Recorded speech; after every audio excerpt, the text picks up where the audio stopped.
In today's show, we're looking ahead to Thursday in the NBA. Who we can stream in for that, who we can stream in for the next 5 days, how the schedule looks, and the things that we are watching for in fantasy basketball. Michael Bolton. Thanks, Josh. It's Michael Bolton here, and it's time for another episode of the Locked On Fantasy Basketball Podcast. Let's get to it. Let's get to it, indeed. You are Locked On Fantasy Basketball, your daily fantasy basketball podcast, part of the Locked On Podcast Network.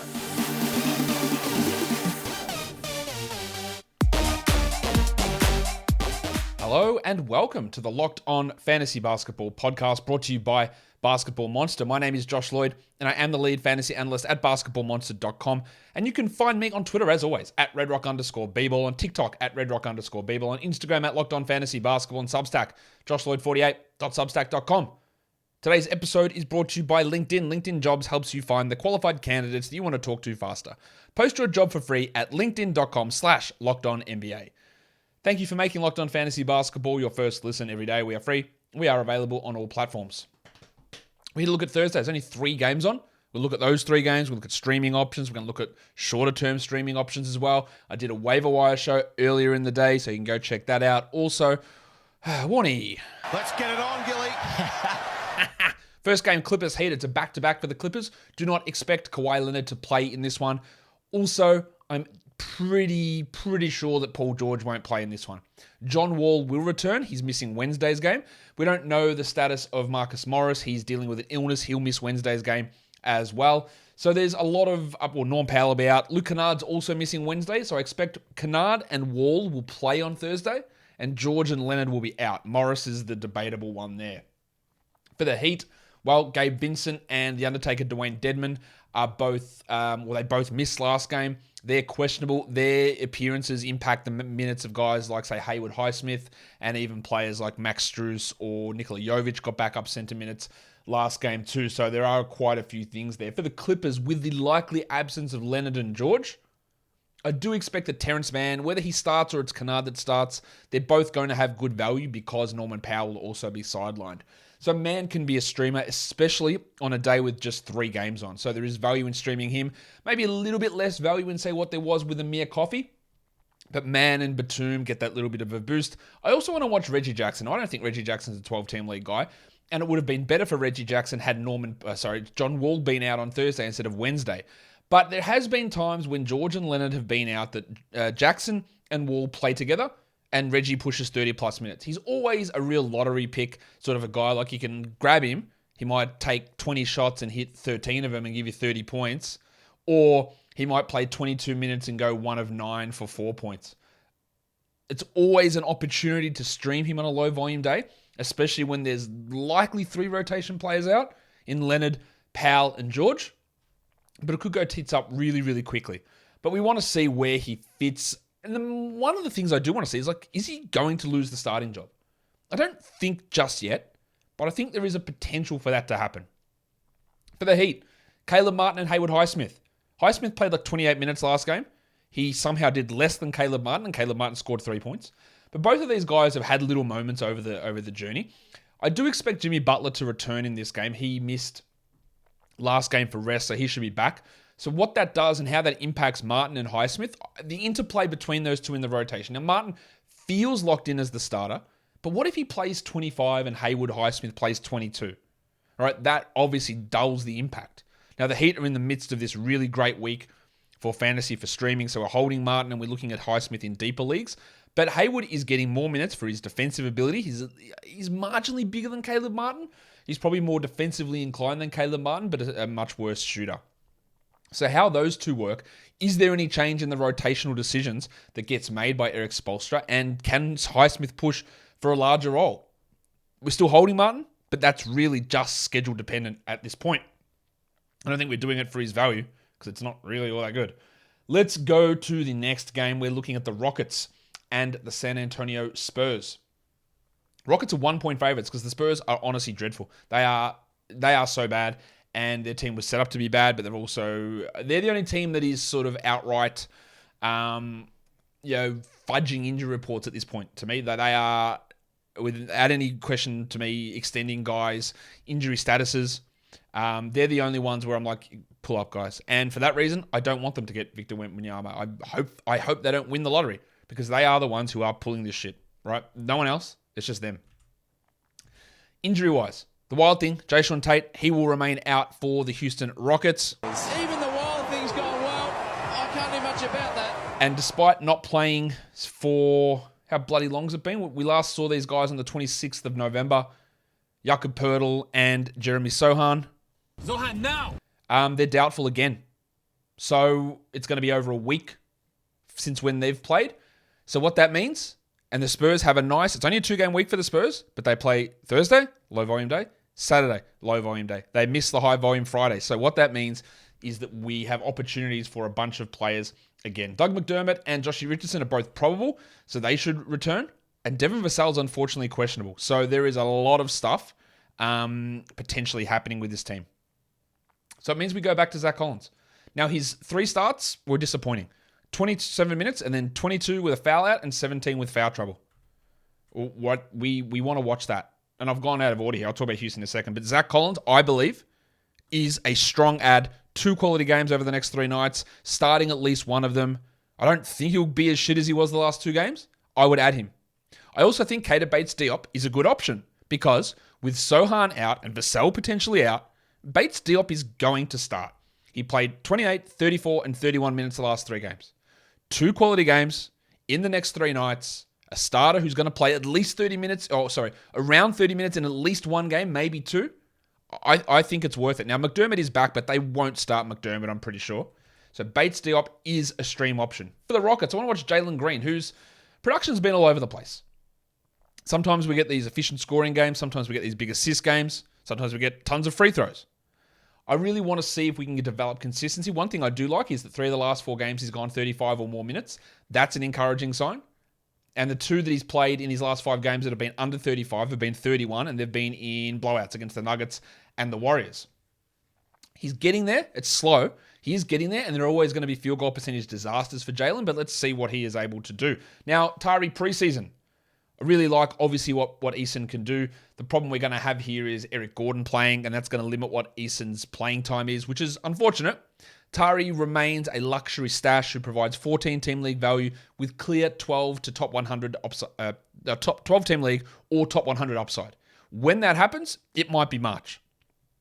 But we want to see, can he push minutes from KJ Martin? The last 3 games, Eason has played the same minutes as Martin, 1 more minute than Martin, and then 1 more minute than Martin. And prior to that, it was consistently Martin above Eason. That is a pattern we want to watch. Has Eason pushed ahead of KJ Martin in that rotation? Because that is key, again, as the next step in him getting more minutes. Today's episode is brought to you by LinkedIn Jobs. Every hiring decision that you make in any small business, it's crucial. You've got to make sure you are bang on, 100% certain that you are hiring the right person, because if you don't, well, it's really costly. That's why you have to check out LinkedIn Jobs. LinkedIn Jobs helps you find the right people for your team faster and for free. Really easy to go create that job. Like, I wish that LinkedIn Jobs was a thing back when I was working in a professional environment and hiring people, sifting through resumes and having to work through, are you actually qualified for this position? Are you the right person for the job? It just took up too much of my time. But with LinkedIn Jobs, it's so easy because you can put in the screening questions. It makes it easy for you to focus on the candidates with just the right skills and experience so you can quickly prioritize who you'd like to interview and hire. It's why small businesses rate LinkedIn Jobs #1 in delivering quality hires versus leading competitors. LinkedIn Jobs helps you find the qualified candidates that you want to talk to faster. Post your job for free at linkedin.com/LockedOnNBA. That's linkedin.com/LockedOnNBA to post your job for free. Terms and conditions apply. Make sure, guys, you're checking out Locked On Sports Today. It's our podcast that covers all the action in sports. You can find it on YouTube, podcast, wherever you get it. Experts on there covering those teams. Great little recap of everything that happened in sports for the day. The third and last game of the day is the Nuggets taking on the Blazers in Portland. Denver are 1-point favorites in this game. In terms of players that are out, we expect Keon Johnson's going to remain out. He had a real opportunity when Lillard was out to show himself as a backup guard. Unfortunately, he was injured, and we never got to see that. Nasir Little's out with that hip fracture. Maga Porter Jr., we don't have an update on whether he's going to be available. Porter has now missed, with this sore heel, shout out Chris Paul, 7 games in a row. and we don't know whether he's going to play on this Thursday. So that is obviously something that does influence a lot in this rotation. And the other one is Gary Payton, who has finally been upgraded to questionable to make his season debut for the Blazers. Where he fits in the rotation, what minutes they give to him, how that impacts guys like Justice Winslow and Shaedon Sharpe. And I don't think he's not going to cut into Simons or Grant or Lillard pretty clearly. And probably not Josh Hart either. But Payton is a really good defensive guard, so who loses out and where does he fit in if, in fact, he does play? For the Nuggets, Bruce Brown has been killing it. Like, he's just a very, very good basketball player. And he's a good fantasy player, especially when someone's out. And we don't know the status of Maga Porter, but Brucey is an option for us here and should be rostered in all 12-team leagues. Also want to watch Aaron Gordon, who's been much better this season. He is still inconsistent, and you still get those weird games where he takes 4 shots. But in general, usage has been strong. Rebounding's been good. Defensively, he's been great. His efficiency is up. And he's looking like, I think he wasn't at the start of the year. I wasn't keen on him at all. He's been much better than that. It's helped that Porter's been out, but he's stepped up and he's improved and he is a must-roster player. For the Blazers, what I want to watch is Jerami Grant and also Red Simons. Because it's the second game of Lillard being back. And in that first game, Simons' usage straight down, under 20%. And Grant stayed up. What's the pecking order? That's the question between these two. Jerami Grant is still shooting at a phenomenal level. I fear there's going to be a horrific cold patch coming for him. He is not, and nobody is, a 48% three-point shooter. Maybe I'm lying on that. Actually, let me double check where Jerami Grant lies with his current percentage. Remember last time I looked, it was at 48%. Let's go and have a look at that. But nobody, Steph Curry isn't, Joe Harris isn't, Seth Curry isn't. Nobody is a 48% three-point shooter. Jerami Grant is at 46. Well, there you go. Nobody is a 46% three-point shooter. But what has happened also, in the last 3 games, it's cooled off a bit to 35%. But he's still maintained 31 usage in that time. So what happens when the shooting is normalized and the usage drops down? Because he's been killing it. I don't think he will continue to. But how they manage the shots, is Simons 2? Is Grant 2? Are they interchangeable 2s behind Lillard? That is a really big question in evaluating both of these players for the rest of the season. Because Simons is a guy that needs the ball to get assists and to score. He's never going to give you rebounds or defensive stats. And honestly, Jerami Grant never gives you rebounds or assists and needs the ball a lot as well. And his defensive stuff comes and goes. So it's going to hurt them. And we need to see how that impacts them. If we're just streaming guys in for Thursday, I've got the 2 Spurs centers at the top there. I would prioritize Zach Collins over Goldfinger Charlie Bassey because Bassey can be dicked around. They might put Jeng in there. They might put Roby in there. But the last couple of games, it was Bassey that picked up the slack for Zach Collins. Now, I would add Collins in 12-team leagues with the 2 qualities coming up. I would consider Bassey in deeper formats because he can be a good per-minute guy, but he can also get into foul trouble. But he is an option. Keita Bates-Diop, I think, is also worth a look, as we just detailed earlier. And then there's Josh Richardson as well. There's lots of opportunities with Sohan, Pirtle out, and now maybe Vassell out. There are big opportunities for more minutes for guys. And maybe Richardson, who's been out himself, who's returning, can provide some value. I think Eric Gordon's at least a streamer for a modicum of points and threes. You got Justice Winslow, who I'm not massively keen on, but it's a very shallow waiver pool of guys that play on Thursday. And he's at least going to get 20 minutes. He'll play some minutes on the wing, but also he'll get some backup center minutes behind Yusuf Nurkic. And then in LA, where you've got the likely absences of Kawhi and probably Paul George and definitely Norman Powell, someone like Nico Batum or Terrence Mann can step up and be useful to stream in for Thursday.